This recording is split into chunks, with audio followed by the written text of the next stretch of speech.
ঘন জঙ্গল যেখানে সূর্যের আলোও ঠিকভাবে পৌঁছায় না, সেখানে শুরু হয় এক রোমাঞ্চকর গল্প।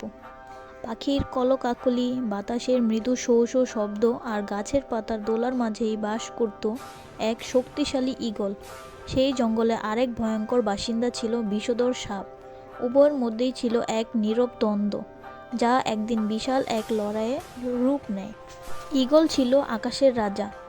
তার তীক্ষ্ণ দৃষ্টি আর দ্রুতগামী পাখা দিয়ে সে সহজেই শিকার ধরত। অন্যদিকে নাগটি ছিল মাটির নিঃশব্দ শিকারী, যার বিষের এক ফোঁটাই ছিল মৃত্যুর কারণ। জঙ্গলের অন্যান্য প্রাণীরা তাদের সমীহ করত, কিন্তু এই দুই শিকারীর মধ্যে ছিল এক প্রকার প্রতিযোগিতা। একদিন ঈগল উড়ে বেড়াচ্ছিল শিকারীর খোঁজে। হঠাৎ তার নজরে এলো একটি ছোট্ট খরগোশ, যা নির্ভয়ে ঘাসের মধ্যে লাফাচ্ছিল। কিন্তু ঠিক সেই সময় সাপটিও সেই খরগোশের দিকে লক্ষ্য করলো। দুজনেরই শিকার ধরার জন্য ওই খরগোশটিকেই বেছে নিল। দুজনেই শিকার ধরার জন্য ঝাঁপ দিল। ঈগল তার পাখা মেলে খরগোশের দিকে নেমে এলো, আর নাগটি দ্রুত ছোবল মারার জন্য এগিয়ে এলো। শিকারকে কেন্দ্র করে শুরু হলো এক তীব্র লড়াই।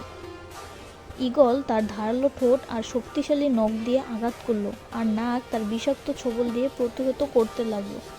জঙ্গলের প্রাণীরা ভয়ে পালিয়ে গেল, কেউ সাহস করে এই দ্বন্দ্বের কাছে ঘেঁষল না। লড়াই চলল ঘন্টার পর ঘন্টা। ঈগল আকাশ থেকে বারবার আঘাত করছিল, আর নাগ তার ফনায় ফু দিয়ে প্রতিরোধ করছিল। শেষ পর্যন্ত ঈগল ধৈর্য আর কৌশলে বিজয়ী হলো। সে তার শক্তিশালী নখ দিয়ে নাগকে এমনভাবে ধরে ফেলল যাতে নাগের ছোবল আর কাজে এলো না। ঈগল নাগকে পরাজিত করল, কিন্তু তাকে হত্যা করল না, কারণ ঈগল বুঝতে পারল প্রতিটি প্রাণীরই জঙ্গলে নিজস্ব ভূমিকা রয়েছে।